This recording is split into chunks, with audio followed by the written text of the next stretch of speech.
The Grange Hall in remote Whallonsburgh has been virtually out of use for decades. However, it still remains an important structure in the heart of the community. In the last couple of years, a group of townspeople have looked hard at the old Grange and saw a renewed vision of it. This is the result of about 7 years of work, renovation, in some ways the saving of the Grange. We essentially took what a building that was built almost 100 years ago, 1915, and needed complete updating and modernizing and really a lot of basic renovations. And over the course of that period of time, through volunteer efforts mostly, volunteers of all kinds with all kinds of skills, we basically put this place back together again in very much the spirit of those who built it originally. In the 1870s, the Granges advocated the cooperative purchasing of supplies and equipment as a way of lowering prices, and they had other ideas. Square dances were held here, potluck dinners, and other events that brought the farming community together. That's happening again.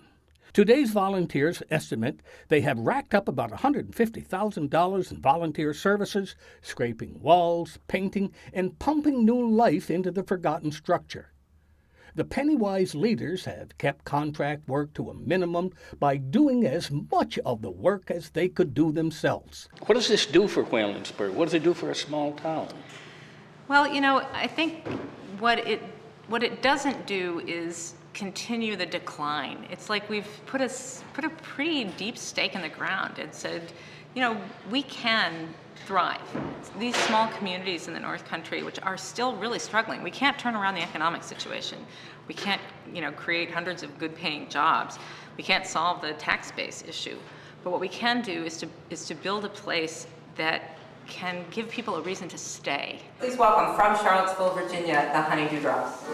So long, true, so long. Part of the magnet that draws people here are the quality musicians, stage plays, and other forms of entertainment that gives the residents in an isolated area close by entertainment. We hadn't any idea that we were going to start running a music series or bring theater groups in here or run a lecture series all year round or any of those pretty ambitious goals in an area that has a population year round of about 500. And it's all being done with volunteers willing to roll up their sleeves and get a badly needed job done, even a new kitchen. We installed insulation, we redid the floors, put all this wallboard up, plumbing, and got all the equipment here. And who does the cooking? Our community does. And so that was my main focus, is for it to be a community kitchen for the area. Working shoulder to shoulder has created a sense of place and a strong bond among the community residents. The amount of work that they put into this place to get it to where it is, and the amount of effort that these people put into this place is just unbelievable. Board members say that they can't solve all the problems, but can say that we built this, and if we can do that, we can do more things. And they probably will. For Mountain Lake Journal, I'm Jack LaDuke in Whallonsburgh.